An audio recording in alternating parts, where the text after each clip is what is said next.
নমস্কার, আমরা এখন আছি তপন থিয়েটারে। আমাদের এখানে স্টল হয়েছে, উত্তম কুমার স্বর্ণযুগের উত্তম স্টল হয়েছে। এখানে নানা রকমের উত্তম সম্ভার এখানে রয়েছে, আমি দেখাচ্ছি আপনাদেরকে। এই নানা রকমের উত্তম সম্ভার, এখানে ক্যালেন্ডার রয়েছে, পকেট বুক এবং চাবির রিং। আর এখানে একটা নাটক অভিনীত হবে, সেখানে স্বয়ংসিদ্ধ নাটক অভিনীত হবে দেবজিৎ কুন্ডুর আয়োজনে। ফেসিলিটি জব প্লেসমেন্টের নাটক, স্রোত নাট্য একাডেমির সহায়তায় স্বয়ংসিদ্ধা, যেটা আমরা সিনেমায় দেখেছি। আর এখানে অনামিকা সাহা, ডক্টর বিডি মুখার্জি, প্রসূন সোম, এনাদেরকে এখানে সম্বর্ধনা দেওয়া হবে। এখানে আরও বিভিন্ন রকম বই আছে, পুরোনো দিনের নস্টালজিক যেগুলো বই, উত্তম কুমার, সুচিত্রা সেন, সৌমিত্র চট্টোপাধ্যায়, সাবিত্রী চ্যাটার্জি, মান্না দে, বিকাশ রায়, সুপ্রিয়া দেবী, এরকম আছে। এবং এখানে বাগুইয়াটি পত্রিকাও আছে, যেখানে আমাদের খবর বেরিয়েছে, আমি দেখিয়ে দিচ্ছি সবাইকে। এই আমাদের যে এবারের যে বইমেলা উপহার, তা নিয়ে আমাদের খবরও এখানে বেরিয়েছে। আর এখানে বেশ কিছু উত্তম ভক্তকেও আমরা পেয়েছি। এইখানে কয়েকজনকে আমরা পেয়েছি, প্রদীপ দত্ত, ভাস্বতী মজুমদার, নির্মল চক্রবর্তী, দেবাশিস হালদার, আরও কয়েকজন ছিলেন, তারা চলে গেলেন। তো আমি তখন একটু ব্যস্ততার মধ্যে ছিল বলে লাইভ করতে পারিনি। এখন আমরা এক এক করে শুনবো। প্রথমে দেবাশিস দার কাছ থেকে শুনবো। দেবাশিস দা, আপনি যে কথাটা বলছিলেন একটু বলুন, যদি মানে বলেন ভালো হয়। হ্যাঁ, বলছিলাম যে উত্তম প্রসঙ্গ তো। হ্যাঁ, আমার উত্তম কুমারের সঙ্গে দেখার একবার সৌভাগ্য হয়েছিল। আচ্ছা। এবং তার একটা অটোগ্রাফ নেওয়ার সৌভাগ্য আমার হয়েছিল। আচ্ছা। কিন্তু সেই অনেক দিনের ব্যাপার তো, 78 সালের পর কথা বলছি। তখন আমার 70+ বয়স। যাবে ওই খুব বন্যা হয়েছিল সেই সময়, যার জন্য ওনাকে আমি দেখতে পেয়েছিলাম ওই মুহূর্তে। সেটা কি বলবো, সেটা তো এরকম সৌভাগ্য কজনের আছে আমি জানি না। তা যাই হোক, তো সেটা থেকে সেই ছবিটাগুলো আমি এখন খুঁজে বেড়াচ্ছি। মানে অনেক দিনের ব্যাপার, যখন আমি এই অনুষ্ঠানে এই গ্রুপে যখন যোগ দিলাম, তখন আমার এই কথাগুলো মনে পড়ছে যে এটা আমার দরকার। তা আমার বাড়ি ডায়মন্ড হারবারে, সেখানে মেজো ভাই থাকে, মেজো ভাইকে বলেছি যে তুই সইগুলো একটু দেখ, যদি পারিস আমাকে পাঠিয়ে দে, তাহলে আমি এই গ্রুপে পাঠিয়ে দিয়ে আমার অভিজ্ঞতার কথা। আমি না পাঠালে তো কিছু বলতে পারছি না। ওই সইটা প্লাস মান্নাদেরও সই আছে, গরিবপ্রসাদ মন্দুয়ারের সই আছে, এবং অরুণজিৎ চৌধুরী, এই চারজনের সই আছে। একই দিনে আমরা নিয়েছিলাম। সেই সইগুলো যদি আমি উত্তমের যদি সইটা পাই, উত্তমবাবুর যদি সইটা পাই, মহানায়কের সইটা যদি পাই, তাহলে আমি এখানে পাঠিয়ে দেবো। এবং সেদিনকার যে অভিজ্ঞতা এখনও পর্যন্ত আমার মনের মধ্যে, আমার হৃদয়ের মধ্যে গেঁথে আছে, আমি সেই অভিজ্ঞতাগুলো সবাইকে আমি শেয়ার করবো। আমাদের যে শতবার্ষিকী পত্রিকা বেরোবে, হ্যাঁ, যেটা 3রা সেপ্টেম্বর বেরোবে এবার, সেইখানে দিলে বেশি ভালো হয়। ওখানে একদম লোকে পড়তে পারবে। আচ্ছা, ঠিক আছে, লোক পড়তে পারবে একদম। আমি সেই চেষ্টা করব। এবং ডকুমেন্টেড থাকবে, কারণ আমরা যে হোয়াটসঅ্যাপে লেখা দিই বা সোশ্যাল মিডিয়ায় লেখা দিই, এগুলো সব একটা সময় পর হারিয়ে যায়, এগুলো খুঁজে পাওয়া যায়। এই যে আমরা ধরুন, আমি অনেকে যে আমাদের এই ছবি, অনেক ছবি আমি কালারিং ছবি দিই, কিন্তু সেগুলো ডকুমেন্টেড হয় না। এখানে আমি সব ডকুমেন্ট করেছি। এই ছবিগুলো কি হলো, এগুলো হারাবে না, এগুলো মানুষের স্মৃতিতে থেকে যাবে। যার কাছে বইটা থাকবে, আমি থাকি বা না থাকি, মানুষের কাছে কিন্তু এই জিনিসগুলো থাকবে। কিন্তু যেটা হোয়াটসঅ্যাপ ফেসবুকে দিচ্ছে, ওটা কিন্তু কয়েকদিন পর আর খুঁজে পাওয়া যাবে না, ওই জন্য করা হয়েছে, তাই না? আপনি একটা অগ্নিশ্বর ছবির অভিজ্ঞতার কথা বলছিলেন, এইটা যদি একটু বলেন যে বর্তমান জেনারেশনে কিভাবে উত্তম কুমারকে দেখে, এটা যদি একটু জানান। আচ্ছা, কোনটা আমি যে অগ্নিশ্বরের কথা যে বলছিলেন, হ্যাঁ, সেটা একটু যদি বলেন। ওইটা বলছিলাম, অগ্নিশ্বর তো কি বলবো, মানে উনি তো ডাক্তার হয়েছিলেন। মানে আমার তো মনে হয় না যে উনি অভিনয় করছেন, সত্যিকার একজন ডাক্তার। তো আমার একজন ভাগনা আছে, যে উত্তম কুমারের বইগুলো দেখলে বলে এই বিভিন্ন ছবিগুলো দেখবো না, আমি হেন তেন এই সমস্ত বলে কেটে পড়ে। তারপরে আমার উত্তম কুমারের বেশ কিছু সিডি আমার কেনা আছে, আমিও আজও মাঝে মাঝে সেগুলো চালাই, দেখি। প্রতিদিন আমি একটা না একটা ছবি দেখি উত্তমবাবু।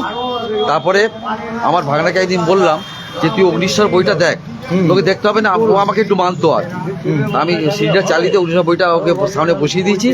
তা বলে ও যখন বইটা দেখতে আধ ঘন্টা হয়ে গেল, তখন আমি বলছি, কিরে তুই বইটা তুই চলে গেলে, বইটা তো ভালো লাগছে। বলছি ওইটার মধ্যে একটা পোস্টার আছে, একটু 1 মিনিট, হ্যাঁ, জাস্ট 1 মিনিট।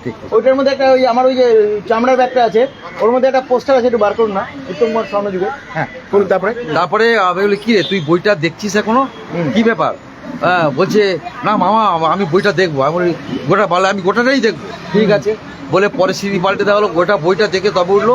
সেই থেকে সে কিন্তু আমার আধুনিক ছেলে, এখন বলতে তার বয়স 27 বছর। এখন প্রচন্ড উত্তম ভক্ত হয়ে। তা আমি যে এইটা ওকে অগ্নিশ্বরটা দেখাতে ও এত ভালো লেগেছে, এবারে উত্তমের প্রায় সব বইগুলো দেখে। ও নায়ক বইটাও দেখেছে। মানে নায়ক বইটা আমি জানি না, আমি শুধু উত্তমবাবুর অভিনয়টা দেখছি যে এটা কি হয়, এরকম হয়। তা সেই এখন মোটামুটি উত্তম কুমারের ভক্ত হয়ে গেছে। হ্যাঁ, কালকেও আমরা বইমেলা দেখলাম যে আমাদের গ্রুপে জিনিসপত্র নিতে কয়েকজন এসছে, হ্যাঁ। একদম ইয়াং, একদম আমার থেকে বয়সে অনেক ছোট, আচ্ছা অনেক ছোট, আমার থেকে প্রায় 8-10 বছরের ছোট ছেলে পেলে। ও, আমি ভাবতাম যে আমাদের জেনারেশনটাই মনে হয় লাস্ট, আচ্ছা। আমাদের পরে আর করবে না। না না মানে এখনো একটা বলবে। লোক মানে 7 দশক ধরে, 8 দশক, হ্যাঁ হ্যাঁ 8 দশক ধরে কিন্তু নিজের রাজত্ব কায়েম করে কায়েম করে রেখেছে। রেখেছে। ওনার ধারে কাছে কেউ ভিড়তে পারেনি, কিন্তু না, যত ভিড়তে পারেনি। বড়, যত বড়, আমি কাউকে ছোট করছি না, না, কিন্তু না। যত বড় হনুই হোক হ্যাঁ হ্যাঁ কালচারাল জগতে বাংলার হ্যাঁ।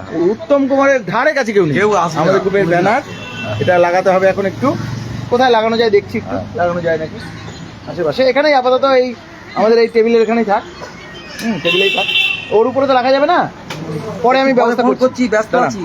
তো এই হলো ব্যাপার, সামনে লাগাতে হবে, এটা দিয়ে এভাবে এভাবে ঝুলিয়ে দিতে হবে। হ্যাঁ, ঝুলিয়ে এখানে এখানে ইয়ে করে দিতে হবে, এগুলো চাপা দিয়ে দিতে হবে। হ্যাঁ, লেখাটা তো আসবে না, ভাত করে সে আসুক, ভাত করুক, ভাত করুক, থাকুক, খালি জিনিসটা থাকুক, মোটামুটি বোঝা গেলেই হলো।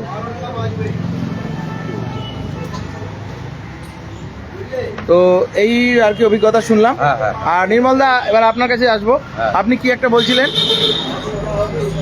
1980 সাল, আমি তখন প্রাইভেট সিকিউরিটির কাজ করি। থাকবে, যাবে না। আর উত্তমপুরের বাড়ি ছিল গিরিশ মুখার্জি রোডে, আর আমি ডিউটি করছি হরিশ মুখার্জি রোডে কৃষ্ণা সরকারি বাড়িতে, যিনি কৃষ্ণা ফ্যাক্টরির মালিক ছিলেন। আচ্ছা, উনি সম্পর্কে শুনেছিলাম যে যদি কিছু শালী হতেন উনি। আচ্ছা। সেটা পরের ব্যাপার, ওটা আমার দরকার নেই।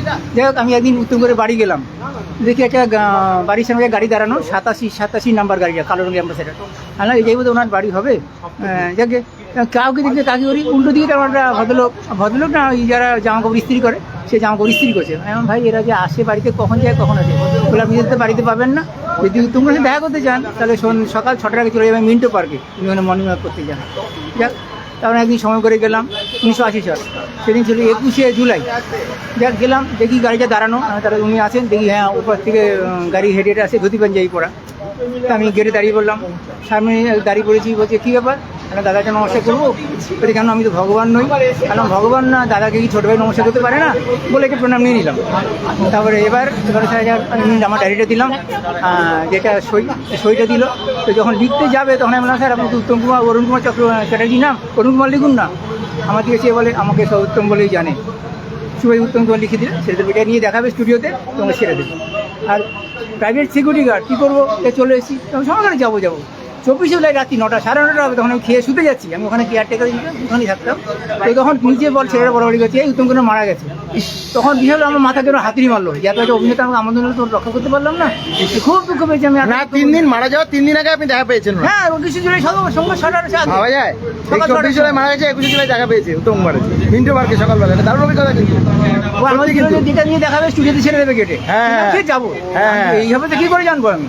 তো 24 রাত পেলাম, 9টার সময় খবরে উনি শেষ। ইস, সইটা ছিল। হ্যাঁ। তারপরে আমি ফোর্সে চাকরি পেলাম, সেন্টার ফোর্সে চাকরি, ঘুরতে ঘুরতে পোস্টিংয়ে চাকরি, কোথা দিয়ে ডাইরেক্ট মিসিং হয়ে গেল। আপনি কোথায় কোথায় চাকরি? আপনি তো আপনার গ্রুপ দেখে বোঝা যাচ্ছে আপনি আর্মিতে চাকরি করছেন নাকি? হ্যাঁ, সেন্টার আর্মিতে, আচ্ছা আচ্ছা। আমি 11টা ইউনিট ঘুরেছি আমি আচ্ছা। ভারতবর্ষে, শুধু অরুণাচল যাইনি, আর সাউথে কন্যাকুমারী, তামিলনাড়ু যাইনি, এদিকে সব মোটামুটি ঘুরেছি। আপনার হচ্ছে আপনি রিটায়ার করেছেন এখন? হ্যাঁ, আমি কতদিন হয়ে গেল মোটামুটি? 16তে রিটায়ার করেছি। আচ্ছা। আমার নেক্সট ক্যাম্প ছিল রাঁচি। আপনি কি এখন উত্তম কুমারের সিনেমা দেখেন রেগুলার? হ্যাঁ, দেখি, পেলেই দেখি। আমার সিডিও আছে ওনার। বাহ, কি করবো, আমার ব্যাড লাগ ওনার দেখাটা, মানে না তবু তো দেখা পেয়েছেন, আমাদের তো আরো ব্যাড লাগ, আমরা জন্মেছি অনেক দেরিতে। দা, কেমন লাগছে আজকে অভিজ্ঞতা? আজকের অভিজ্ঞতা তো নতুন করে আর কি বলবো। কালকের অভিজ্ঞতাটা আপনাকে শুনি তাহলে। হ্যাঁ, কালকের অভিজ্ঞতা হচ্ছে সবচেয়ে ভালো দেখলাম ইয়ং জেনারেশনের। আমি কয়েকজনকে দেখলাম বাংলা সিনেমার জগতের 30 বছরের আগে থেকে, সেই প্রাচীন যুগ থেকে যে সমস্ত ছবি হয়েছে বা যার পোস্টার ওরা আনতে পেরেছে, যার ক্লিপিংস আনতে পেরেছে, সেইগুলো লোকেরা খুব ভালো করে দেখছে। প্রচুর লোককে ছবি কিনতে দেখলাম। উত্তম কুমারের লেখা গৌরী দেবীকে চিঠি, সেটা আমিও ছবি নিয়েছি। তো আরও একটা জিনিস হলো যে এই যে দীর্ঘ এত বছর পরে, 40 বছরেরও উপরে হয়ে গেল উনি মারা গেছেন, তার যে লোকের তার প্রতি ভালোবাসা, শ্রদ্ধা, এবং that he was the only greatest actor in Bengal, এটা সবাই স্বীকার করে। বড় বড় এরাও স্বীকার করেছেন, পরিচালকরাও স্বীকার করেছেন। আর তারপরে কথা হচ্ছে যে এই যে নাট্য উৎসব দেবজিৎদার করার কথা, এর গতবারও আমি অ্যাটেন্ড করেছিলাম, গতবারও স্টল ছিল আমাদের, এবারও স্টল হয়েছে। কল্লোলদা সেই দূর উত্তরবঙ্গ থেকে এসে এই গ্রুপটাকে যেভাবে সাজিয়ে রেখেছেন, আমাদের গ্রুপের মধ্যে উত্তম ভক্তের সংখ্যা অনেক বেশি। আমি তার ক্ষুদ্রতম অংশ আর কি। আমি উত্তম কুমারের সিনেমা দেখি ক্লাস 8 থেকে, তার জন্য হোস্টেল পালিয়ে যে দেখতে গিয়ে অনেক মারধর খেয়েছি, পেটের বাড়ি খেয়েছি, খাওয়া বন্ধ হয়ে গেছে খেয়েছি। ঝিন্নের বন্দি দেখেছিলাম, যদি শোনেন আপনারা, আমাদের আপনি কি শনিবার। টিকিটটা নিয়েছেন? এই টিকিটটা না, এই টিকিটটা আপনাকে দিয়ে দিই, আমাদের ফেসিলিটি জব প্লেসমেন্ট নাটকের টিকিট। এইটা আমাদের আজকের নাটক, আগে দিয়ে দিই প্রদীপ দেয়, কারণ নাটক টিকিট ফুরিয়ে যাবে। আজকে প্রচুর হাউসফুল হবে, আজকে প্রচুর লোক হবে। অনামিকা শাহ আসছেন, সেটা একটা কারণ। হ্যাঁ। এবং তাছাড়া ওরা নাটকও দুর্দান্ত করে। স্বর্ণযুগ গ্রুপে এসে আমি একটা জিনিস অনুধাবন করলাম, সেটা হচ্ছে গ্রুপ শুধুমাত্র ওই ঘুমন্ত হলে চলবে না। ঘুমন্ত গ্রুপ প্রচুর আছে, আমি তাদের মেম্বারও আছি, মাঝে মাঝে লেখা টেখা পাঠাই। কিন্তু এই গ্রুপের মধ্যে সবচেয়ে বড় জিনিস হলো বছর ভর্তি এদের নানা রকম প্রোগ্রাম থাকে। একটা হচ্ছে 3রা সেপ্টেম্বর, একটা হচ্ছে উত্তম কুমারের জুলাই মাসে উত্তম কুমারের মৃত্যু দিবস, প্লাস এরা সবাই উত্তম ভক্তরা মিলে আমরা বিভিন্ন জায়গায় যেখানে উত্তম কুমার অভিনয় করেছেন সেই সব জায়গায় গেছি। আমরা উত্তম কুমারের অভিনীত সন্ন্যাসী রাজা যে রাজবাটিতে শুটিং হয়েছিল সেটা দেখতে গিয়ে আমরা চমৎকৃত হয়েছিলাম। এছাড়া আরও অনেক জায়গায় গেছি, যেমন বলা যেতে পারে এবারে যাব আমরা তোপচাচি ঘুরতে। অনেকে আগে থেকেই টিকিট কেটে নিয়েছেন, আমারও কল্লোলদার প্রতি রিকোয়েস্ট ছিল। তোপচাচির সম্বন্ধে অনেক শুনেছি, অনেক সিনেমা শুটিং হয়েছে, বিশেষ করে হারানো সুরের শেষ দৃশ্যের ওই শুটিংটা উত্তম কুমার যেখানে স্মৃতিশক্তি ফিরে পাচ্ছেন, ফুলের কাছে গিয়ে পেছনে গানটা বাজছে, তুমি যে আমার ওগো তুমি যে আমাদের ব্যাকগ্রাউন্ড স্কোরটা, সেটা তোপচাচিতে শুটিং হয়েছিল। এছাড়া তোপচাচিতে উত্তম কুমারের শুনেছি নিজের বাড়ি ছিল, আমি কতদূর সত্যি সেটা জানি না, কিন্তু এখনও তোপচাচিতে উত্তমবাবু যে বাড়িটায় উঠতেন বা যে বাড়িটায় থাকতেন সেই বাড়িটার সামনে ফলক দিয়ে লেখা আছে। আমি এটা ইউটিউবে একজন পাঠিয়েছিলেন, তার লেখা থেকে জানতে পেরেছি। আরও একটা কথা হচ্ছে কি জানেন তো, বাংলা সিনেমার যে স্বর্ণযুগ বলে যাকে বলা হয়, স্বর্ণযুগে কিন্তু উত্তম কুমার ছিলেন সূর্য, তার পাশে যে সমস্ত মণিমাণিক্যরা এসেছিল তাদের কথা ভুলে গেলে চলবে না। ঠিক। উত্তম কুমারের সিনেমায় যে সমস্ত অনবদ্য গান ছিল, বা বিশ্বজিতের সিনেমায় যে সমস্ত গান ছিল, বা মাধবী চক্রবর্তী সর্বেন্দ্রর অভিনীত অদ্বিতীয়ায় যেসব গান ছিল, বোম্বের শিল্পীরা এসে আমাদের এখানে গান গাইতো। আর উত্তম কুমারের সিনেমা হিট যে সিনেমাগুলো, সেগুলো বোম্বের পরিচালকরা নিয়ে গিয়ে। আপনাকে জাস্ট একটু ইন্টারাপ্ট করছি। হ্যাঁ। এই যে স্বয়ং সিদ্ধা নাটক হচ্ছে, এই নাটকটা আমাদের সিনেমা হয়েছে অতীতে, তার উপরে বেশ করে দেবজিৎ নাটক করছে। আর আমরা এখন যেখানে দাঁড়িয়ে আছি এটা নাটকেরই প্রাণকেন্দ্র, তপন থিয়েটার, খুব বিখ্যাত জায়গা। 1 মিনিট, এই দেখুন পেছন দিকে একটা পোস্টার, এই পোস্টারটায় দেখতে পাচ্ছি লেখা আছে ভানু পেলো লটারি। এই একদম পিছন দিকে ভানু পেলো লটারি, অর্থাৎ পুরোনো দিনের ছবিকে নিয়ে। হ্যাঁ, এখন কিন্তু থিয়েটারে ভালোই কাজ হচ্ছে, প্রচুর থিয়েটার থেকে সিনেমা থেকে থিয়েটার হচ্ছে, প্রচুর এরকম কাজ চলছে হবে। আশা করি উত্তম কুমারের যে সিনেমাগুলো আমরা আমাদের যুগের দর্শকরা দেখতে পারেননি, তার মধ্যে প্রচুর সিনেমা আছে যেগুলো ফ্লপ সিনেমা, সেগুলো কিন্তু দেখার আছে। উত্তম কুমার কিন্তু তাতে কোনো নিজে ফ্লপ হননি, না ফ্লপ হয়েছে পরিচালকের পরিচালনা, চিত্রনাট্যর ভুল চয়ন, এইগুলো কিন্তু হয়েছে। কিন্তু প্রচুর গান আছে এইসব সিনেমায়, যেসব গানগুলো অনেকের কাছে পার্সোনাল কালেকশনে আছে, তারা বের করে না। আমি উত্তম কুমারের ইয়েতে গেছিলাম, এই মিউজিয়াম হয়েছিল যেমন শিকার ছবিটা, শিকার আমি এটা বলি, শিকার ছবির গান অনলাইনে অ্যাভেলেবেল আছে, অনলাইনে সিনেমাটা আমি পাচ্ছি। হ্যাঁ, যৌতুক আরো আছে, এরকম উত্তম আরো কুমারের আছে প্রচুর সিনেমা আছে যেগুলো দর্শকরা দেখলে বুঝতে পারবেন উত্তম কুমার শুধুমাত্র একজন অভিনেতা ছিলেন না, তিনি পরিচালক ছিলেন, প্রযোজক ছিলেন, গান গেয়েছেন, যদিও একটা সিনেমায় গান গেয়েছেন নবজন্ম, মিউজিক ডিরেক্টর ছিলেন। মিউজিক ডিরেক্টরে কাল তুমি গালে আর গানগুলো অসাধারণ গান উত্তম কুমার করেছে। আর হেমন্ত মুখোপাধ্যায়কে দিয়ে গাইয়েছে। এবং হেমন্ত মুখোপাধ্যায় সুরে যে উত্তম কুমারের সুরে হেমন্ত মুখোপাধ্যায় যে গানটা, অনেক দুষ্টু লোক বলে থাকে ওটা হেমন্ত আরেকটা মুখোপাধ্যায়, গান কিন্তু আছে, হেমন্ত আমি চাই বলেছে চলে যাই। এটা হেমন্ত মুখোপাধ্যায় নিজে বলেছেন, আমি এক জায়গায় পড়েছি যে এই গানটা উত্তম লিখে সুর করে আমার কাছে নিয়ে গেছিল, আমাকে কিছু করতে হয়।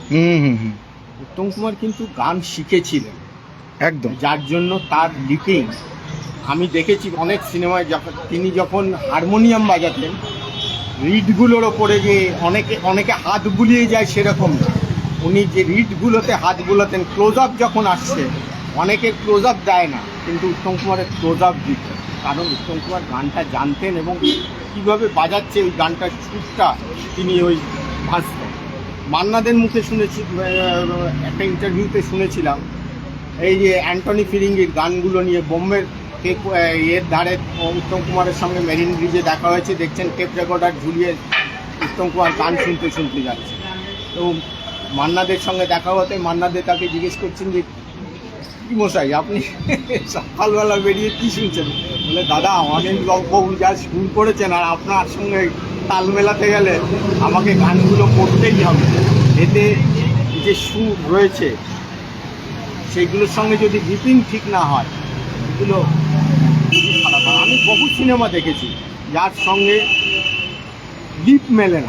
আমি একটা জিনিস এরকমও শুনেছি, অনেকে বলে না যে উত্তম কুমার গানগুলো খালি শুনতেন, আমি এটা শুনেছি, আমার জানি না কতটা ঠিক, আমি একজন বলেছিল আমাকে, উনি না হারমোনিয়াম বাজিয়ে ওই গানগুলো নিজে নিজে গাইতেন। নিজে গাইতেন, হ্যাঁ, এবং গাইতেন গেয়ে তাহলে কি হতো, পুরো এটা মুখের মধ্যে চলে আসবে, এক্সপ্রেশনটা মুখে চলে আসবে। স্কোরটা, হ্যাঁ, হ্যাঁ, স্কোরটা কি আছে, হ্যাঁ, স্কোরটার সঙ্গে যদি ঠিক, না মেলে, ঠিক ঠিক আপনি ভালোভাবে আপনারা দেখবেন সন্ন্যাসী রাজা, স্ত্রী ছবির গানগুলো, তাতে মনে হবে যেন উত্তম কুমার গাইছেন, মান্নাদেন গাইছেন। ঠিক। আবার তেমনি হেমন্ত মুখার্জির উত্তম, হেমন্ত, শ্যামল, কিশোর, এই চারজন তো, হ্যাঁ, কিন্তু কোনোটাতে উত্তম কুমার মিসম্যাচ মনে হবে না, হ্যাঁ। চারজনের গলা চার রকম। একটা সিনেমায় যেমন যে সিনেমাটা চলেনি প্রথম দিকে, পরে চলেছিল রাজকুমারী, তাতে কিশোর কুমারকে প্রথম নেওয়া হয়, আর ডি বর্মন নিয়েছিলেন। আমরা যারা সিনেমায় দেখতে গেছিলাম তারা মান্না দে, হেমন্ত শুনে অভ্যস্ত, হ্যাঁ, কিশোর কুমারের গান শুনে আমাদের মোটেই ভালো লাগেনি, ঠিক। আমাদের মনে হয়েছে এই গলা উত্তম কুমারের যাচ্ছে গলা না, নয়, যাচ্ছে না, ঠিক। সেই জন্য প্রথম দিকে সিনেমাটা চলেনি, ঠিক। পরে কিন্তু এই সিনেমাটা চলেছে কারণ এতে অভিনয় ছিল অসাধারণ। শেষের দিক সে ওই যে, হ্যাঁ, ওরে বাবা, যে ওই অন্ধের যে রোলটা, হ্যাঁ, উত্তম কুমারের, আমি এই সেই দিনও দেখলাম ইস। একবারও চোখের পলক পড়ে, ইস। অন্ধ লোকের চোখের পলক পড়ে না, ঠিক ঠিক হ্যাঁ, ঠিক, দিদিদের সেটা পেয়ে গেছে। ঠিক ঠিক। দিদিদের সেটা পেয়ে গেছে। হ্যাঁ, ক্লোজ আপে যখন দেখাচ্ছেন হাতে করে, একবারের জন্য নিচে তাকাননি, একবার হ্যাঁ, উপরের হ্যাঁ, দিকে ঘুরছে। হ্যাঁ, মনে হচ্ছে অন্ধ লোক হাত ঠিক রাখছে। ঠিক। এই যে জিনিসগুলো, ঠিক। এগুলো কিন্তু আমরা ভীষণ মিস করি। হ্যাঁ, এক মিনিট, এই আমি 1 মিনিট আসছি, 1 মিনিট, হ্যাঁ, আমি জাস্ট মিনিট, এবারে যাবো ভালো। হ্যাঁ, দাঁড়া 1 মিনিট, তোমার একটা বাইট নেবো খালি, বলো দেবজিৎ। চা খেলাম আমি। আচ্ছা বলছি এটা বন্ধ করবো কি? হ্যাঁ, বন্ধ করো। আচ্ছা।